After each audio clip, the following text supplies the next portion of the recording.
Hi, this is Roger. Welcome to the Sunday chat. Seems very strange filming it on Friday morning, but that's how things are going to be this weekend because of things going on.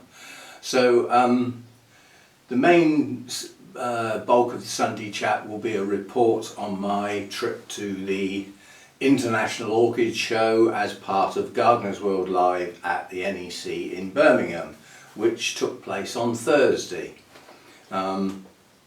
We have new orchids. We will look at those at the end. We've got a new genus, and it's strange because it's one, well, I'll talk about it when we have a look at the orchid. I've managed, one's in bloom, two aren't, so there's three.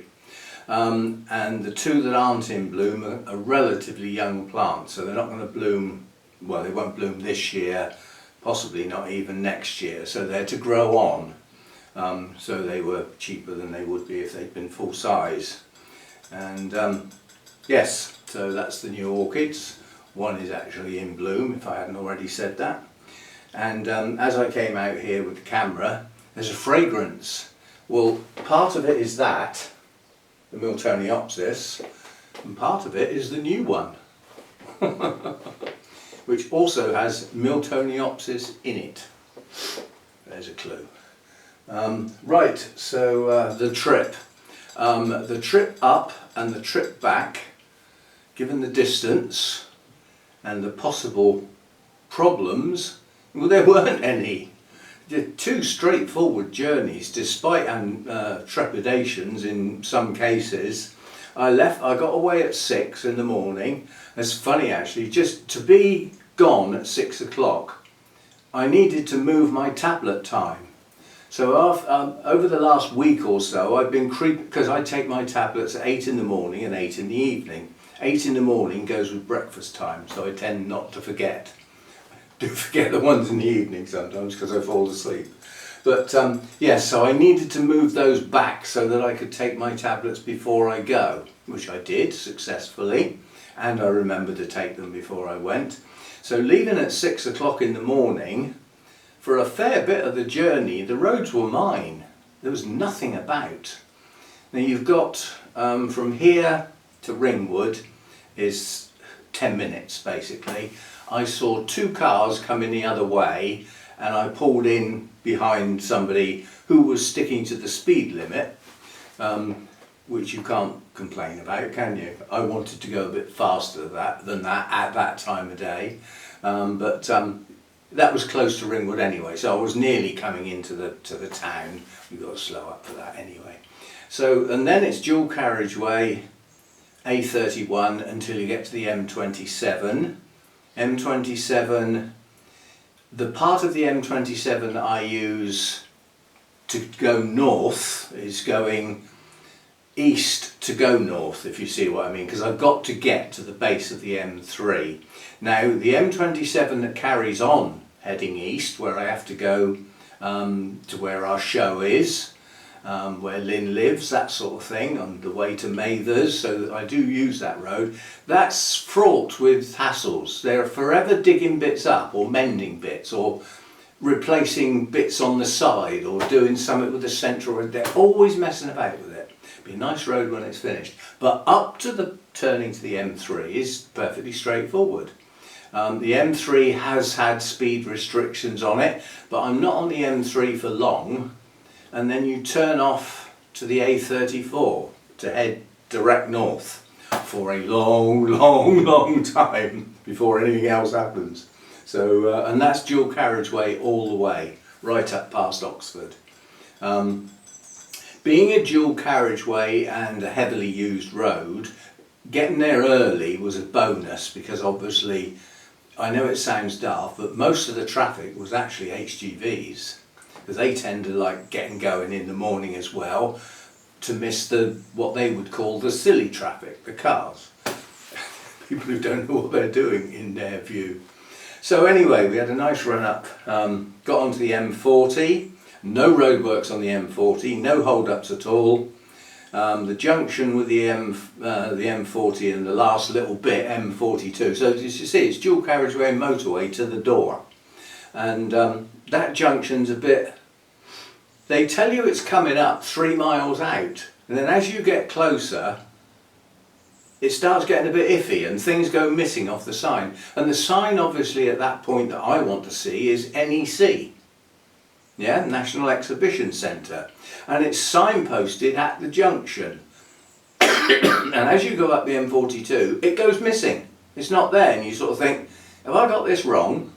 And then it appears as you get really close, and you sort of think, oh no, I'm okay, well, it's cool. Anyway, you pull off into the NEC. Google Maps said I was going to take 3 hours to do it. I got there at 8:25. Obviously very early. Well, I'd got my sandwiches, so I sat in the car and ate my sandwiches, and because I was so early, I parked really close. Normally I'm up near the flipping forest, nearly a mile away. It's a big place. So I'm parked nice and close. Literally just out of the car, through the barrier, through the next barrier, and oh, this will make you laugh. How some people don't think, and because they haven't thought, it's everybody else's fault. Now, where you go in is like a little tent. So obviously the people scanning your phone to check your ticket and everything, they need to be undercover in case it rains. So there's like a tent.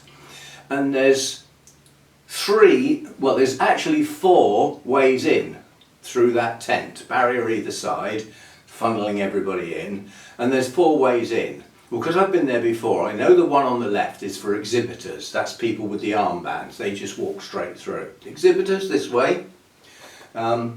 And everybody started queuing, and the queue went back flipping hard.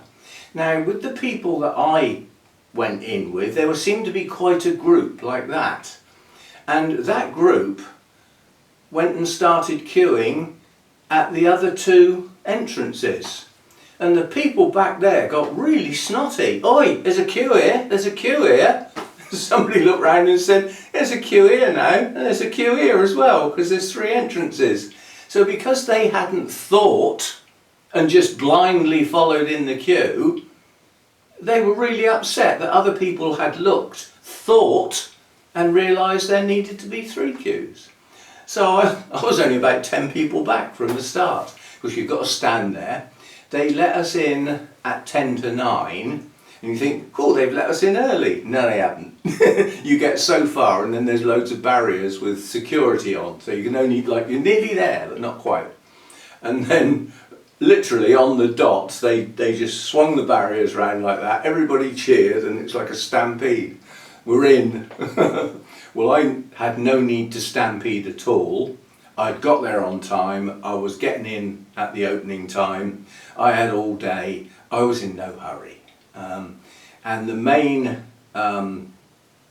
flower marquee with everything in it is just in front of you, so you can't really miss it. You have to go through some other bits and pieces to get there, but gentle walk and in we go.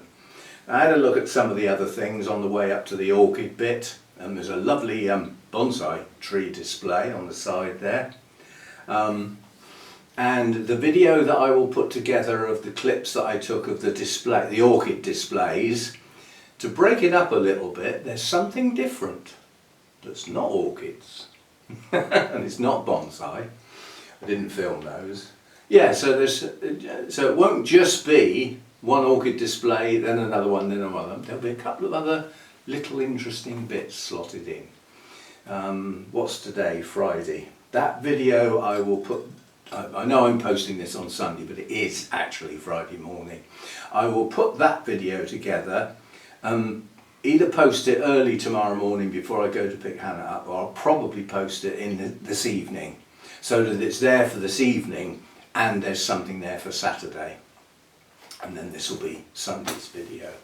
So anyway, there was some smashing displays there. Met up with people from my Orchid Society, friends from Bournemouth Orchid Society, Devon, north of England. I think north of England. I had quite a long chat with the bloke. The first thing I said is Ed here? You know, Ed's Orchids. Those of you that watch Ed's Orchids. I met him once at Malvern, so I have met him once, but he is a long way up and it's a long journey. you know, and you know, it's not everybody's up to those sort of journeys if they're driving themselves, but I'm sure his society, I'm sure he could have got a lift with somebody if he wanted to. The trouble is, if you come down with the society members, they tend to come down at least one day before the public, because they've got to set up and everything, and then you're looking at stopping overnight because they're not going home. They're staying, you know, at least for the first day when it opens to the public, to see what awards they've got. Our little display, we got a silver gilt, which is one better than last year. Last year we got a silver, this year we got a silver gilt. Personally, looking at the display, I'm surprised we didn't just get the silver, but we did have a couple of you know, sort of special awarded plants within the display. That does help. Bournemouth's display was quite spectacular. They got best display in show, amateur display in shows. They have one for the traders as well, best trader display I think it's called. But yeah, they got best in show. And it was funny because lots of their plants had highly commended. They didn't get one rosette. And they had some stunning plants there. I was chatting to Ken, he was a little bit miffed because he said, "You see that up there?" Never mind what it was, because it would be a giveaway. But he said, "That's mine." And he said, "When you get along here, have a look at the one, exactly the same hybrid, big Cattleya basically." He said, "Exactly the same hybrid. Have a look at the one that got the flipping rosette. It's nowhere near as good as mine." And I did, and it wasn't. So it does make you wonder how this judging works sometimes, or doesn't in some cases. But yeah, there really were some stunning plants there this year. And our display is made up of 2 orchid societies, and there's us and another one, and we share it. We have half each sort of thing. And the best hybrid in show was on their display, so it looked like it was part of ours. I'm sure I filmed that, but the biggest and bestest bulbophyllum you have ever seen. It's pretty stunning. To have that number of blooms on, so you'll see that. So yeah, that was good. And so I had 1 1/3 coffees before I left. Why did you only have 1/3? Because it was too hot to drink and I wanted to get going, so it went down the sink. Made it a little bit late. I had my eggs for breakfast. Having my eggs for breakfast at 5 o'clock in the morning did seem rather strange, and I thought, that's going to upset my digestive system. I'm probably going to suffer for that later today. Being eggs, other people might have had to suffer as well. But no, I was fine. And then while I was there, I went off with Lynn, because we wanted a coffee, and she said, we got quite a walk to get a decent coffee. So we did. Then we had the first, what I call kerfuffle. And basically stupidity and rules that are just silly, but I understand why. I thought about it later and worked out why it was a problem. You've got your e-ticket on your phone. Well, it's your phone. The person scanning it doesn't know it's your phone, do they? So anyway, to get to where the coffee was, we actually went out. Although we were in a building, people were queuing up to get in and getting their tickets scanned. We went down a little bit down the side, got our coffee, then got a cake, and then we headed back. Well, Lynn's got the armband on, yeah, so she just walked through. I had to get my phone scanned. So I got my phone out, got my ticket. "Your ticket's invalid." I said, "Well, it's not. I've already used it once today." She said, "Ah, that's the problem. If you've used it once, you can't use it again." And I thought that is absolutely stupid, but I thought about it later, given that it's not cheap to get in. You get your ticket scanned, and then you walk round to the barrier and give your phone to somebody else, and they come in. They're not checking ID. So you could actually get quite a few people in using the same phone. You have to do a fair bit of walking, but you know, so I could see the point. But I said, "Look, all we've done is gone down there and got a coffee and come back round here." She said, "Well, if you went out, you should have got a stamp so that you can get back in again." I said, "Well, we went out down through there. you point at the person who's doing the stamping. And she said, well, he's not there at the moment. I said, well, there you go. I'm sure if I'd been offered a stamp, I'd have got the stamp and I'd have come back through and everything would have been fine. So is it my fault that I didn't get my hand stamped? And she said, oh, you better go in then. That was our first faff. Anyway, it was nice coffee after all that. I had to have milk in it. You know, it was hot enough to take paint off the wall. It's just ridiculous. It's absolutely right on boiling because I had black. Yeah, so I had to put milk in it, or we'd have been there ages. You can't even pick the cup up, it's so hot. You have to get a little cardboard thing to go round, and it still comes through and burns your fingers. Anyway, so we had a coffee, and I went through the day. While we were over there, we used the toilets, and then it's Lynn and Alan and Sue were going to visit either Sue or Alan's auntie, who's in a home not that far away from the venue. So they were off to do that later in the afternoon, and then going back to the hotel because they were going back the next day. So they're now gone, and it was a bit. I'd done the filming that I wanted to do. I'd chatted to most of the people I wanted to chat to, and I thought, well, why am I still staying? And I thought, well, I'm going to have another look round. I didn't look round the rest of the event, but I did to one degree. There was one of the stalls in the Floral Marquee was herbs. That's all they sold was herbs. And I thought, do you know what? I'm going to get some catmint, because it's really, you know, the bees and everything are really attracted to the flowers. I couldn't have one before because Mojo kept rolling in it. Well, we haven't got a Mojo anymore, so I could not only have one, I could plant it in the garden. That could be one of the plants up behind the decking in that little piece of space that's been left, you know, as a bit of ground cover. So anyway, they had this type of mint, that type, this type, this type, this type. The only one they didn't have was catmint. She said, we've actually got a stand outside. She said, it's straight out the end of the marquee, you can't miss it. She gave me a leaflet with their name on, and she said they've definitely got some out there, we just didn't bring that particular one in here. So away I went. I walked round all of those flipping displays out there. I could not find that one, and it was starting to get annoying because right over in the corner, almost away from everything else, was a live venue, you know, like a tent thing, and there was a live band performing. And they were doing rap music, and I just find that it's not even music to me. It's just a row. Bass player was quite good though, but they were just so loud. And there were only about 24 people sat there listening to them, but because they were so loud, lots of other people had to listen as well. And you could hear the bass from like quite a long way away. Basically, it was a little bit overpowering for the balance of the band. It's usually the drummer that does that, but yeah, it was the bass player this time. But yeah, the music was just rubbish over there. So anyway, I got back into the main marquee, minus the catmint, and discovered a second marquee. Talk about dim.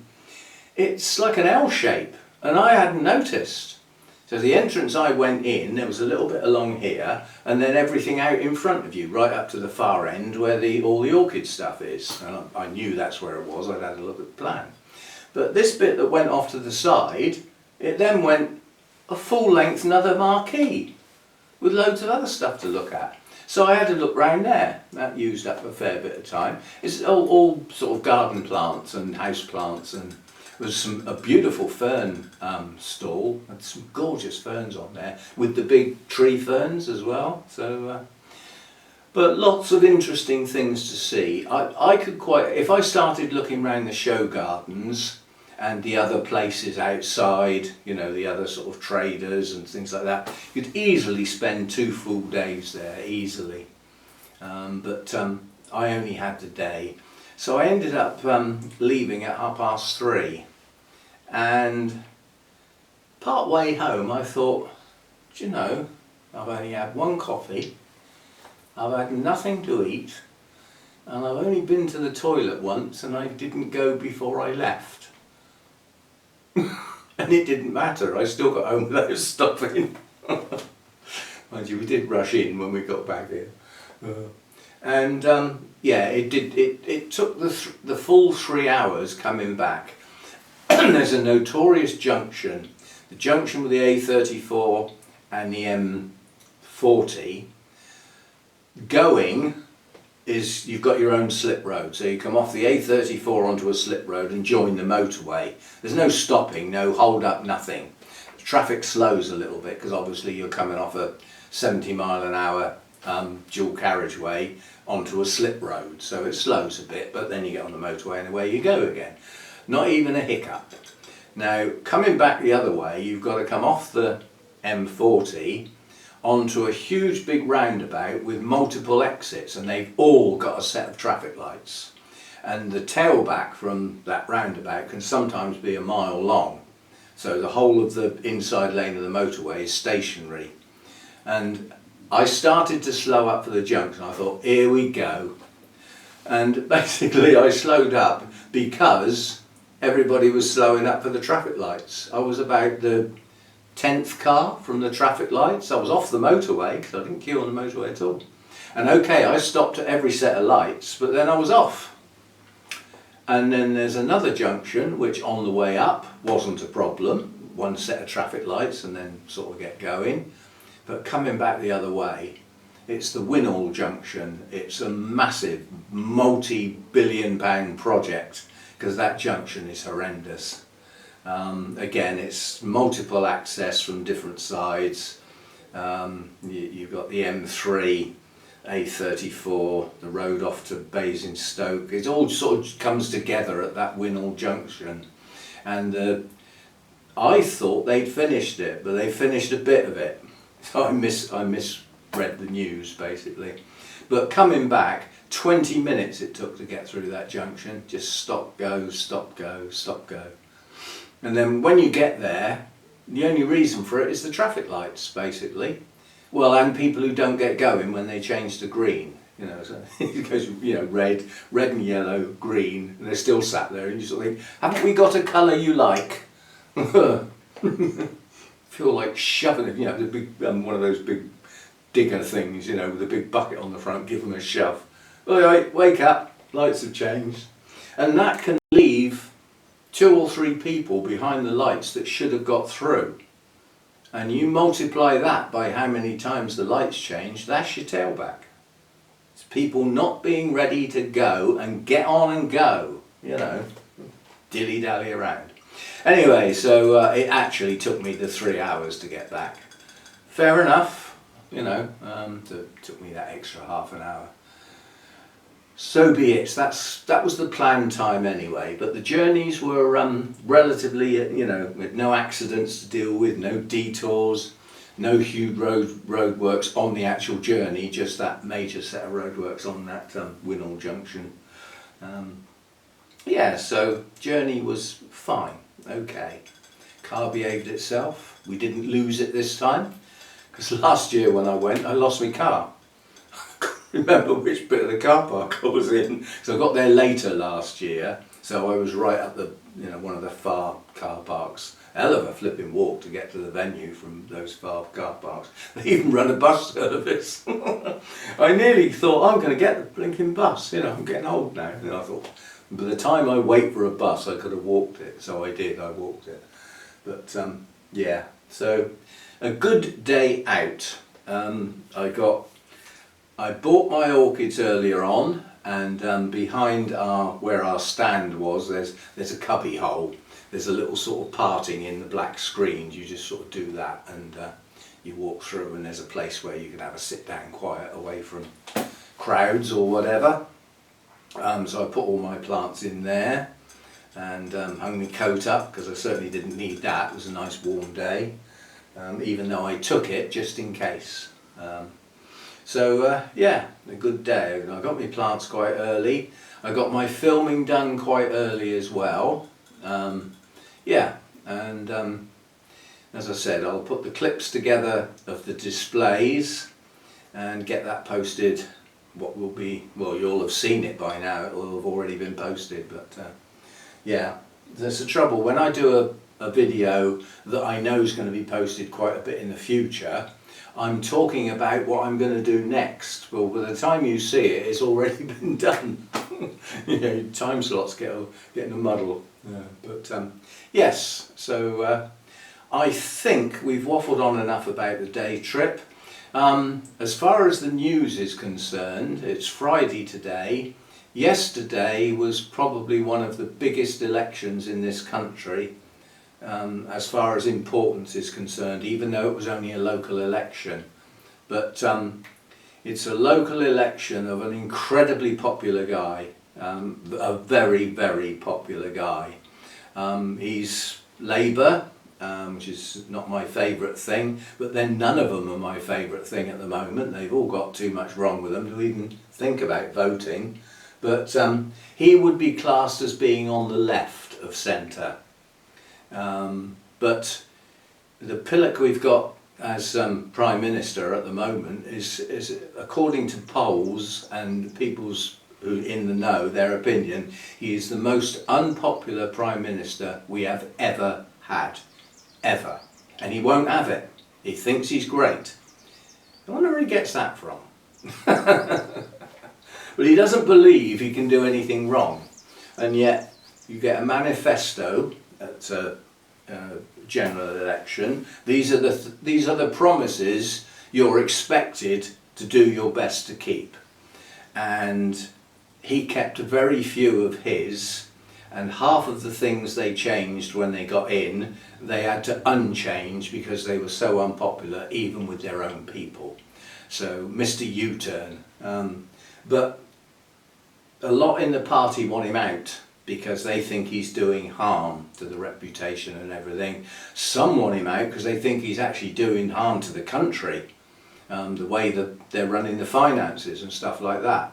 But this guy in this local election is very, very popular, and it's 95% certain that he is now a Member of Parliament, and the first thing he's going to do is put in a leadership challenge.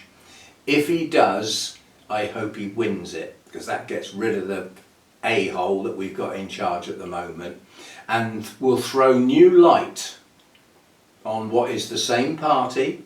It'll be the same people in Parliament, but if he can change the leadership and become leader, I suspect the first thing he'll do is that lot of idiots on the front bench will probably not have a job, and he'll get new people in. So it could be a major big deal, major change. And the other big deal that's going on is some of the back chat and things going on in the background at the G7 summit that took place, France I believe, but whatever the G7 is, but 7 top economies I think. But matey from over the ocean was there. Rest of the people there I think were European. I don't take too much notice of it, but President of Ukraine was there. He got a much bigger welcome than certain other people, because certain other people were quite miffed because they didn't get red carpet. Oh dear, how sad. But yeah, it was the chat that was going on, and the amount of effort and everything that's going to go into supporting Ukraine. And I think people in other countries are finally realising they're not actually losing. And in some cases they're winning. And I don't know how much of this news gets to other parts of the world, the other side, but large explosions in Russia, in Moscow, where they've got sophisticated drones that can actually get through the defences and blow up oil refineries in main Russia. That will get better for Ukraine, because they're getting good at that type of warfare. Now everybody's going on about our defence budget that's nowhere near adequate for the possible threats. Oh, you know, we need more tanks. No, you don't. You don't want any tanks. they could be taken out by a 2,000 quid drone. That war in Ukraine has changed how warfare will be fought. And it will be fought with unmanned vehicles of many descriptions, under the sea, on the sea, in the air and across the land. And do you know who are the best people at it? Ukraine. So once that fighting stops, which one day it will, people will go to them and say, will you come and train our people how to do this? They're right at the top. And they've had to be. Survival, you know. They've developed their own stuff.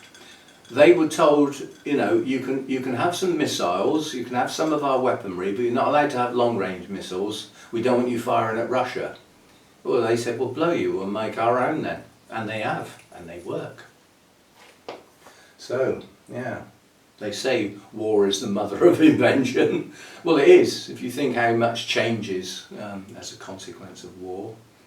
Still, it's still going on. That's the hard bit to accept. But it is, so be it. Apparently it's a little bit more peaceful in the Middle East. I think that strait of thingy, where all the bottleneck with the ships is, I think that's moving now. But I don't take too much notice of it, because the people that you're hearing talk about it say one thing and then 10 minutes later they say the complete opposite. So you're never really sure what the hell is going on. And all that seems to have actually been signed is, what is it called? A memorandum of agreement. It's basically a piece of paper with a list of things they're going to talk about soon. But what have they actually achieved? Nothing. And this is politics for you. Our, I was going to say glorious leader, the twat that we call the leader, that I've made a decision, we're going to ban social media for under 16s. What has he done? He's done nothing. All he's done is stand up and make a speech. He's done nothing. And if it all goes through, and I'll say if, because he might not be in charge in a couple of weeks' time, but if it goes through, it'll be spring. It's June. What's going to take that long? If you've made your mind up it's going to get banned, get on and do something. All he ever does is stand up and say what's going to be done. And then you look at the list of what actually has been done, and a fair bit of what has been done has had to be undone. Useless individual. If he was working in McDonald's, he'd have got the sack by now. So, you want fries with that? That's nearly cold, so I must have been talking more than long enough. And yes, I have. Right, so we will now do the transformation. I've got to move some stuff around, so I'm actually going to shut down. And we will have a look at the new plants. So it's an unbagging, and we'll have a chat about them. And because two of them are not in bloom, I've borrowed some pictures off the internet as to what the blooms look like. I'll put them back when I've finished. So I'll be back. Right, welcome back. I have an admission now, something I haven't done for a very, very long time, if ever. Basically, I turned the camera around, readjusted it and everything like that. As I normally do with an unbagging, got each plant out in turn, had a look at it, turned it around, got it out of its wrapping, all that sort of stuff, talked about the plants and everything, and that would have been the end of the video. I went to turn the camera off and I hadn't turned it on. So all the plants are out of their wrapping and everything like that. I'm not wrapping them up to unwrap them again, but we can still have a look at the new plants. Duh. I can't believe I did that. It's very easy to do. It's alright if you shut the camera off and then come back to it where it is, but when you start repositioning, moving the tripod and stuff like that, it's very easy to not press that record button, which is what happened. So we'll have another go. Take two, as they say. And it's on now, I can see the red light. So we'll just swing round and we'll go with that. Right, so plant number 1 is a Nellie Isla, and it's the yellow version, but mine's a little bit special because it has red tinges on the very edges of some of the petals and sepals and or sepals. Not on every bloom, but on most of them. So it's very good. Now this came from Spice Exotic, not off their plant sales, it came from under the bench, so you know, down there sort of thing. And basically it was, one of these was in their display. They had a nice display, that's filmed, so that'll be in the clips when I put them together. Oh, you'll have already seen that. Keep forgetting this is Sunday's video. Yes, but it reminded me that I really like the yellow Nellie Islas. I had one once, but when I got it home it had no roots and it didn't last long at all. It didn't last much longer than the blooms, let's put it that way. Not very good at all. So I thought, well perhaps give it another go, because the blooms are nice and they are fragrant, sort of lemony sort of smell.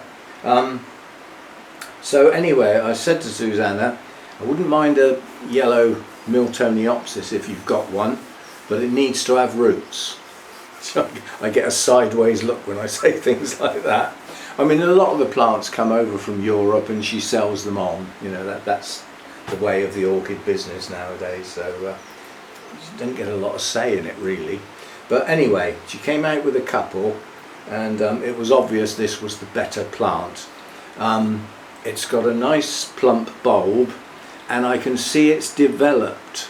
It's got a new growth over here, yeah, and it's got some smaller bulbs followed by this nice big one, which has obviously been, you know, fed, feed and all that sort of stuff, hormones and stuff, to actually produce 2 spikes, yeah. Now this plant might wobble in the pot, but not with 2 stakes holding the they're holding the bloom spikes, but they also hold the plant still. She said this will be in the cocoa coir.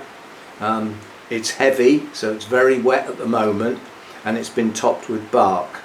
And I said, well, I have a way round that. I will gently lift it out of its pot and put it in a clear pot so that I can see what's going on. Because with that coir stuff, you can end up with the top inch dry and the bottom absolutely soaking wet. It holds so much water, and these don't like to be soggy.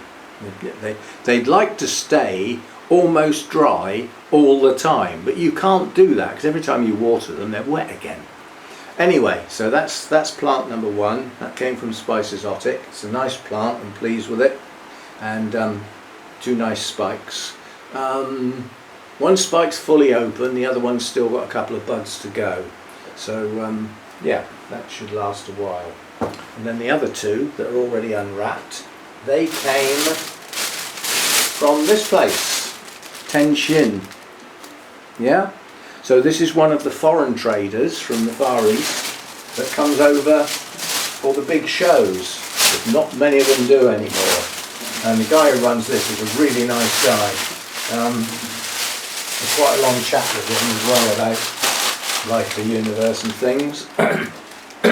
Now basically, the first one, I don't do Cattleyas, as you know, but I'm having a go at this one. I did say that I'm looking out for some of there's a class of Laelia that are classed as the Mexican Laelias, and they grow higher up. This isn't one of them, but the story that goes with it. This is intermediate basically, so it's not going to be happy in the winter. It's also a young plant. This is the latest growth on it. It's a nice growth. So it's a young plant to be grown on. That's how it will work. But it's that, yeah. Now the Cerulean variety of that means it's closer to blue than purple. That'll relate to the lip, I expect. You should be looking at a picture of it now. I stole some pictures off the internet of these because they're not in bloom. Now this is it's got some roots. It's also got a totally compacted sphagnum ball round it.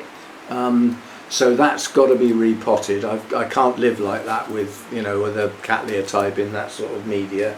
Now where this is grown, you know, in the nursery, they've got the constant temperatures and the day lengths, so their plants can dry out relatively quickly, so that probably works well for them. It's not going to work well for me.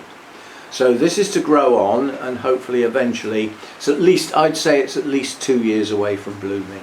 So it's a young plant to grow on. So that's that one. And then the last one is a new genus.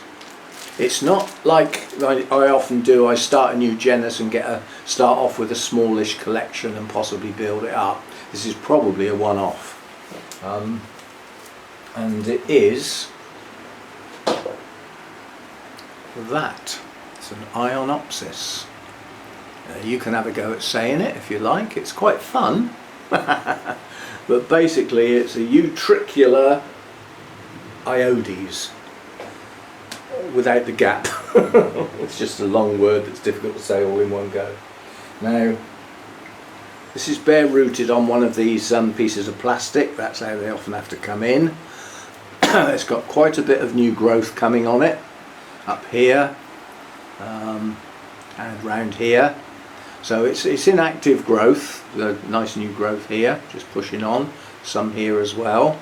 It's bare rooted, and I had to look this up to find out about it, and this has a relationship. I don't mean as far as care is concerned, nothing to do with the plants themselves. This is a twig epiphyte, so it's incredibly similar care wise to Tolumnias. Yeah, so basically it doesn't like to be in media, it likes to be on it. So what I propose to do with this is put it in a pot, leave it mounted. It can stay on its mount so that it's not disturbed.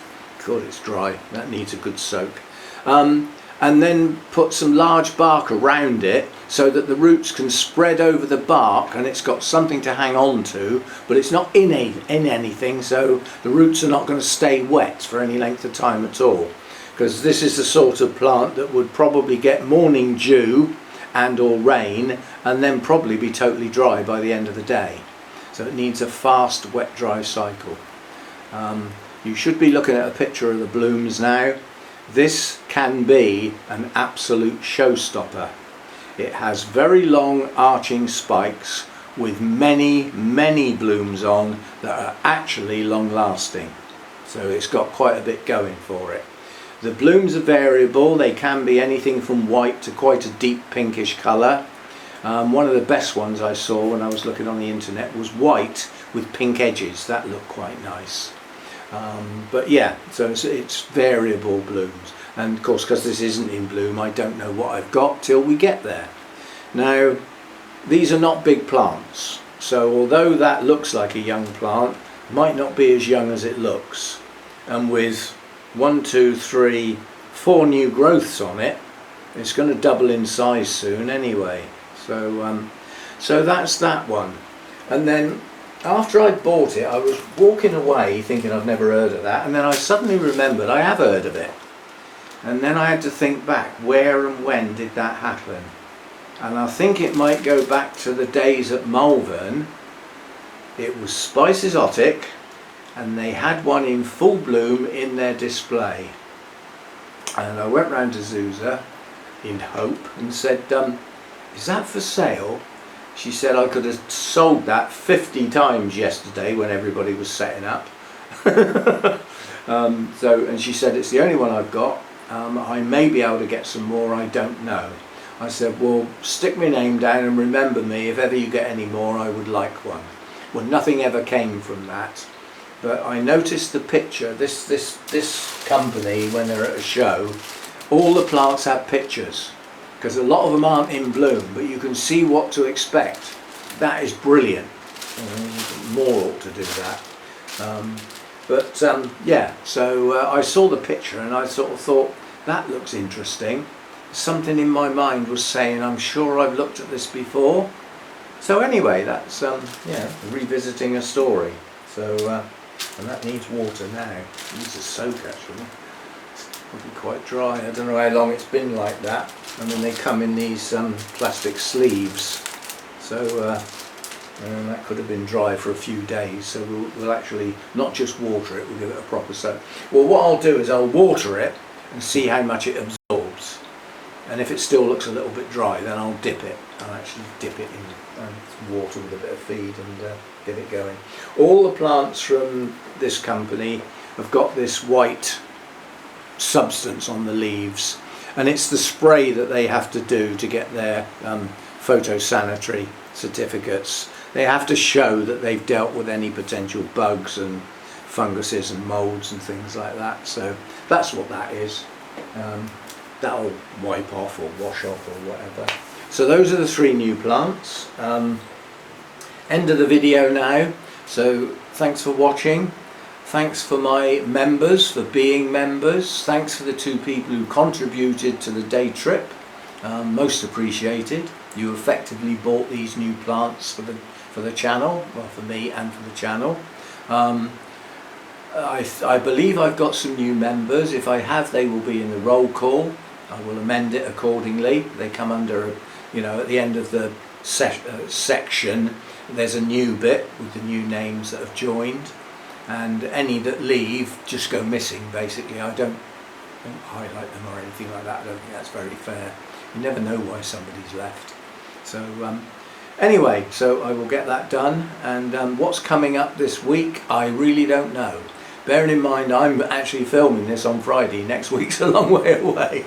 Yeah, so and this weekend Hannah's down, so while you're watching this on Sunday, we're probably out in the garden cutting things to pieces and doing stuff like that. So and obviously if we have a working weekend in the garden, there will be a video on the other channel showing the work that we actually done and what we got finished, weather permitting. And it's not wet weather that's going to stop us, it's heat.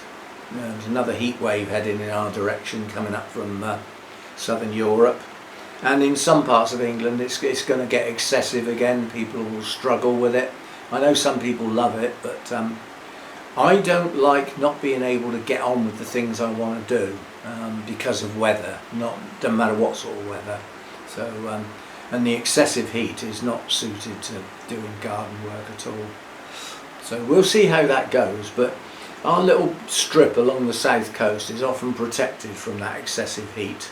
We get sea breezes coming in that just keep us a few degrees cooler, but they're looking at over 30, possibly as high as 34, 35 in parts of England, and it seems to be happening more frequently, and it seems to be happening every year.